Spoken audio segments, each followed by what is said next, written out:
Ballabhgarh private school association की meeting आप देखेंगे। यहाँ गीता पब्लिक स्कूल के कैंपस में यहाँ पे सभी पदाधिकारी जो है मौजूद हैं। मुद्दा क्या है, क्योंकि अब स्कूलों के जो रिजल्ट आने वाले हैं, एडमिशन सेशन भी चल रहा है, नया सेशन भी स्टार्ट है और ऐसे में स्कूल संचालकों की कुछ समस्याओं को लेकर एक बार फिर से जो बल्लभगढ़ प्राइवेट स्कूल एसोसिएशन है चिंता मनन कर रही है।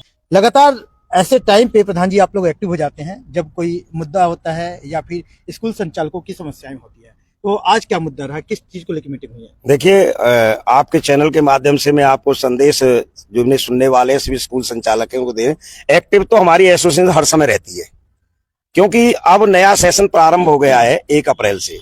तो छोटी मोटी समस्या कोई आंतरिक हैं, कुछ सरकार के साथ हैं, तो उन सब पर हम समीक्षा करने के लिए टाइम टू टाइम मीटिंग होती रहती है। एसोसिएशन की रूटीन वर्क में वो एग्जीक्यूटिव की मीटिंग थी। गीता पब्लिक स्कूल मचगर हमारा बड़ा ये कंपाउंड है, यहाँ हमने इस मीटिंग को आयोजित किया है और आज के जो विषय हैं उन सब पे हमारे सभी स्कूल संचालक यहाँ खड़े हैं। इन्होंने बड़ा मंथन किया है। सबसे पहला विषय तो ये है कि RTE की जानकारी मांगी गई, फॉर्म 6 की मांगी गई, हमने सारे स्कूल संचालकों ने भर दी। तो सरकार ने जब जानकारी भर दी तो कुछ स्कूलों की कुछ टेक्निकल मिस्टेक रह जाती है, पोर्टल पे चढ़ने से रह जाती है या कोई दिक्कत रह जाती है या कागजों को वेरीफाइड करते हैं। तो मैं आपके चैनल के माध्यम से ये कहना चाहता हूं कि उन्होंने कुछ स्कूलों का पोर्टल बंद कर दिया, MIS बंद कर दिया है। ये एक बहुत ही गलत रवैया है सरकार का, शिक्षा विभाग का, DO ऑफिस का, डायरेक्टरेट का। इस पर हमारे सभी स्कूल संचालकों को सख्त संदेश दिया है कि इस तरह की हरकत शिक्षा विभाग की ठीक नहीं है, बर्दाश्त नहीं की जाएगी, क्योंकि कमी उनकी है। मैं आप फिर चैनल के माध्यम से ये कहना चाहता हूं, सभी स्कूल संचालक, सारे स्कूल मान्यता प्राप्त हैं, वो जानकारी शुरू के क्लास की मांगते हैं, चाहे फर्स्ट की मांगे या नर्सरी KG की मांगे, जहां से बिगनिंग होती है। अरे आप ये बताइए, जब वो स्कूल का मान्यता आया और उसने दे दी, तो आपने उसकी पहली से लेकर 10वीं तक का पोर्टल बंद कर दिया। एक क्लास की जानकारी, टेक्निकल मिस्टेक बता रहा हूं इनकी कि ये इतने, और इस तरह की बात पर हमारे लोगों को बहुत गुस्सा है। या तो तुरंत हमारा सभी स्कूल जो बंद किए हैं पोर्टल को खोले, वरना हमारे स्कूल संचालक कोर्ट जाने पर विचार कर रहे हैं इसके लिए, क्योंकि सरकार की ये हरकत छोटी कोई बात रह जाती है तुरंत पोर्टल बंद कर देते हैं। अच्छा। दूसरा, हमने RTE की बात जानकारी पर दूसरा संज्ञान लिया है लोगों ने, स्कूल संचालकों ने, कि हमें 10% से 25% कर दिया। उसमें भी हम इनकी बात मानने के लिए तैयार हैं, एडमिशन देने के लिए तैयार हैं, लेकिन 5-5, 6-6 साल का हमारा पैसा बकाया अब तक स्कूलों का नहीं दिया गया। यदि इन्होंने ये पैसा बकाया नहीं दिया तो हम किसी बच्चे को एडमिशन नहीं देंगे इनके कहने से। और हम इस पर भी हमारे स्कूल संचालक, क्योंकि हमें पूरा बकाया पैसा चाहिए, आप 25 की जगह 30% के एडमिशन हमें कराओ, हम पढ़ाने के लिए तैयार हैं, हमें पैसा मिलना चाहिए। यदि पैसा नहीं मिला तो कोर्ट का दरवाजा खटखटाया जाएगा। तीसरी बात, आज जनगणना की चल रही है, हम हर प्रकार के सहयोग करने के लिए हमारे स्कूल संचालक तैयार हैं। हमारे देहात से लेकर के गली मोहल्ले में हरियाणा बोर्ड और CBSE के स्कूल चल रहे हैं। सबकी अपनी अपनी जमीन है, कहीं से लोन लेकर के बिल्डिंग बनाई है, किसी ने कुछ किया है। अरे शिक्षा भी दे रहे हैं, उसके साथ रोजगार भी दे रहे हैं। ज्यादातर लेडीज जो अध्यापिकाएं हैं, टीचर्स हैं, हमारे स्कूलों में काम कर रही हैं। अब बताइए, आपके चैनल के माध्यम से सरकार को मैं आगाह करना चाहता हूं कि आपने उनकी ड्यूटी लगा दी, फोर्सली आप लगा के ट्रेनिंग। मेरे पास 10-20 स्कूलों के फोन आ रहे हैं, इसलिए हमने इमरजेंसी मीटिंग या तुरंत बुलाई कि वो स्कूल लेडी टीचर स्कूल छोड़ने के लिए तैयार हैं। 1-2 ने छोड़ भी दिया है कि हम इस सेंसस में या जनगणना में नहीं जाएंगे। क्यों नहीं जाएंगे? कि अब वो 6-7 घंटे तो स्कूल में पढ़ाएगी और 2 बजे के बाद रात को 8 बजे तक गलियों में घूमेगी, तो इसलिए वो नौकरी छोड़ने के लिए तैयार है, ऐसा करने के लिए नहीं है। सरकार एक बहुत बड़ा अंग है, सरकार के पास अपने साधनों की कोई कमी नहीं है।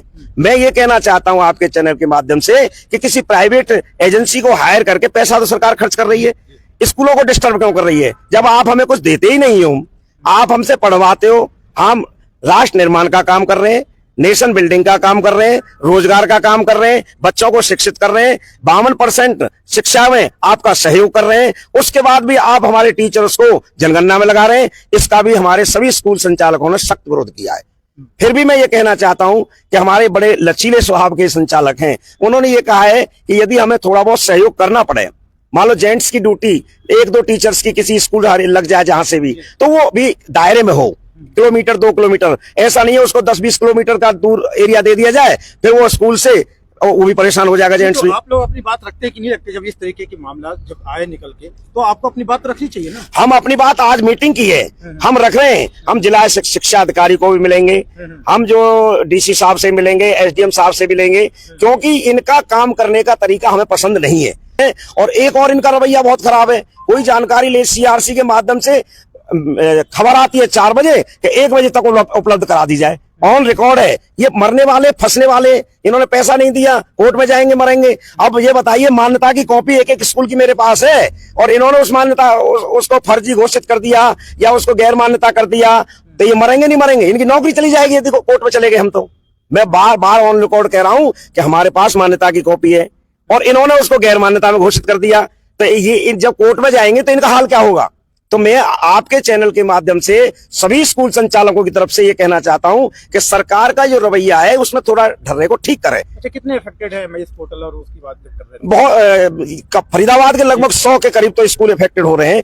नहीं, ये क्या करते हैं, इस तरह की जानकारी मांगते हैं, वो भर देते हैं, अगला स्टेप नहीं कर पाते और उनको डिनाई कर देते हैं, वो नहीं चढ़ पाता है या पोर्टल पे जा नहीं पाता है, फिर उसको कागज चेक करते हैं। इनका रवैया ठीक नहीं है। फिर भी मैं ये कहता हूं कि यदि गलती किसी स्कूल संचालक से हो जाए तो दोबारा भरवा लो, तीसरी बार भरवा लो। अरे तुम पोर्टल कैसे बंद कर देते हो? पोर्टल बंद करने का मतलब तो ये है कि गलती तो हुई इतनी और हमें कोई बच्चा चढ़ाना है 9th क्लास में, 8वीं क्लास में, 7वीं क्लास में, 12वीं क्लास में, गलती तो इतनी हुई और बच्चा हम लेने के लिए तैयार हैं। पोर्टल तुमने बंद कर दिया तो तुम तानाशाही क्यों कर? पोर्टल बंद करना तो एक अपराध है, क्यों कर रहे हैं? पोर्टल ना बंद करें, हमसे बार बार जानकारी ले ले। इसके साथ साथ एक छोटी सी समस्या और उठाई। नगर निगम क्षेत्र के अंदर कुछ स्कूल हैं हमारे, और कुछ क्या बहुत स्कूल हैं, वहां इन्होंने एक टैक्स लगा रखा है जो देहात में तो नहीं है कि 10,000 रुपए 11,000 आपको देना ही देना साल का। अरे चैरिटी में ये काम कर रहे हैं, इतना इनको पैसा नहीं आ रहा, तनख्वाह भी दे रहे हैं, नौकरी भी दे रहे हैं, सब कुछ, वो 11,000 रुपए टैक्स के रूप में ले रहे हैं। क्योंकि नगर निगम के पास पैसे की कोई कमी नहीं है। तीसरी बात यह है, नगर निगम यदि टैक्स लेना चाहता तो ये तो देख ले कि 12वीं के स्कूल है उस पर भी 11,000 रुपए, 8वीं का स्कूल है उस पर भी 11,000 रुपए, 10वीं का स्कूल है, 5वीं का सब स्कूल है तो 11,000। हाँ, चाहे 500 गज में है चाहे 1 एकड़ में। तो मेरा मकसद ये है कि यदि लेना तो स्लैब बनाए। स्लैब इसके बारे में हम सबसे पहले तो हमारी जो मेयर हैं फरीदाबाद की, प्रवीण बत्रा जोशी, उनको ज्ञापन देंगे, मिलेंगे। उसके बाद मंत्री हैं विपुल गोयल जी, उनसे भी मिलेंगे, इस पे भी चर्चा हुई है। हमारे जो प्रधान जी है चंद्रसेन शर्मा जी लगभग सभी बातें कह चुके हैं आपके चैनल के माध्यम से, और सच्चाई है। MIS का, RT का, ये सारे मुद्दे बहुत गंभीर मुद्दे हैं। इन पर सरकार को संज्ञान लेना चाहिए और कोशिश करनी चाहिए कि हम प्राइवेट स्कूल वालों को इसमें छूट दी जाए, इस तरह के काम हमारे साथ ना करे जाए। तानाशाही हो रही है। कुछ कह रहे थे आप? मैं ये अपनी तरफ से ये कहना चाह रहा था कि हमने इसमें सहयोग करना चाहिए, लेकिन और कर भी रहे हैं, करेंगे भी, लेकिन सरकार को एक थोड़ा सा एक दायरा सीमित करना चाहिए। एक तो स्कूल है जिसमें केवल ही 10 आदमी का स्टाफ है, सरकार वहां से भी 10 आदमी मांगना चाह रही है, 10, और एक है जिसमें 50 का स्टाफ है। हम जो ये कह रहे हैं, सरकार प्रत्येक स्कूल से कहे कि भाई एक टीचर अपना दे दीजिए। हम एक टीचर मांगे तो हम पूरे 24 घंटे के लिए एक टीचर दे देंगे उन्हें, कोई इसमें आपत्ति स्कूल वालों को नहीं है। लेकिन जब ये कहते हैं कि 10 की संख्या आप दीजिए, 10 की संख्या तो देखिए ये कानून के तहत गलत है। इसे तो कोई भी बर्दाश्त करने में मुझे नहीं लगता कि कोई स्कूल वाला इसको बर्दाश्त कर पाएगा। हम प्रेशर में आके 10 के नाम दे भी दें और वो ना जाए काम करने के लिए, तो हमारे ऊपर क्या उसकी वो है। ये ग्राउंड की रियलिटी है, स्कूल वाले ये फेस कर रहे हैं, तो ये वाकई में चिंता का विषय है इस टाइम पे, क्योंकि एडमिशन टाइम है, ये परेशानी है। ये जो जनगणना है प्राइवेट एजेंसी हायर करके और उस तरह करवाई जानी चाहिए। टीचर्स को बिल्कुल नहीं लगाना चाहिए, क्योंकि माँ बाप फीस देते हैं, टीचर उनको पढ़ाने के लिए आते हैं, और इस काम में लग जाएंगे तो फिर बच्चे सफर कर जाएंगे या टीचर छोड़ के चली जाएगी, वो पढ़ाएगी नहीं। तो इस तरह से टीचर्स की ड्यूटी नहीं लगानी चाहिए। और जो 25% RTE वाला है, उसमें हर महीने जो बच्चे लिए जाते हैं उनकी फीस अगर सरकार देती है तो हम पूरी तरह पढ़ाने को तैयार हैं। जिस तरह से सैलरी दी जाती है हर महीने टीचर्स की, उसी तरह से वो फीस भी हर महीने दे, तो उन बच्चों को वो टीचर पढ़ाएंगे।